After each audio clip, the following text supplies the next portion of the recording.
technology often isn't ready for the first team. It has to be operating at such a high level of quality and robustness to work at a first team level. But often emerging technology is really meant for these other marketplaces. And like I saw a really unbelievable young company today out of the Nordic region that is really focused on the youth space. And so yeah. more and more we're seeing these tech startups really zoning in on that youth space, and it's fun to be able to engage on that level as well. I mean, it is great advice for startups. I do get a lot coming to me going, how do I break into the American leagues? And it's like, well, you've got to get some wins in other markets, in other leagues, and lower in that sports pyramid is crying out for services and products to fill. And if you can work at that scale, iron out those kinks and those bugs, then like you said, you can level up into the big leagues. And in some ways, the market is bigger there, right? Because there's just so many more youth clubs than there are professional teams that, your market size could be bigger, even if your individual purchase price might be lower. But that's also part of what, you mentioned it earlier. That's part of what drove us to build the Innovation Lab. Yes, the league has been on the forefront. Yes, we've done all this cool tech stuff for a long time.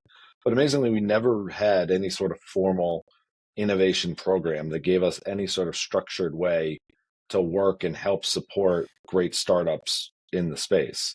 And so that was a lot of the impetus for us for building the Innovation Lab, which is an annual program that runs from about September 1st through July of every year. We're in the middle of the first cohort now. And through that program, we did a global search. We looked at 500 companies, and we came up with a cohort of 6 great companies this year.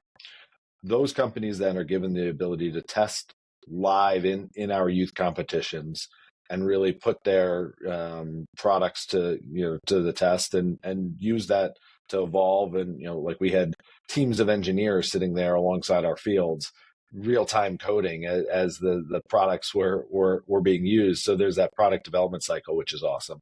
We speed them to market because we allow them really easy access to talk to all of our clubs in one setting. So they don't have to go have 30 individual conversations. They can have one conversation via us to get everybody. And then we provide a lot of coaching and mentorship throughout the course of the program. And then ultimately at the end of the year, we're going to pick the highest performing members of the class, and they're going to have a chance to pitch the MLS board, which is 30 billionaire owners, unbelievable group of successful individuals. And we'll have an option at the end of the year to actually invest in some of these companies if they prove to be worthy of that, which is really exciting. I mean, and the fact that sorry, go. The two trends there I've seen are companies that are big in other sports in the United States using the program to transition into the sport of soccer, or as you mentioned, companies from overseas who are trying to think about how to break into the U.S. market. And this is a phenomenal program to allow them access to the U.S. market in a pretty capital light way.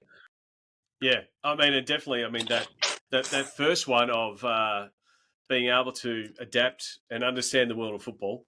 Soccer is its own, but understand the global reach of it and how their tech, which might be working in in an NFL setting or a basketball setting, how it can be applied. Because once you unlock that piece, there's clubs in Europe, there's participants across the UK like that can really be unlocked. So it's an exciting opportunity.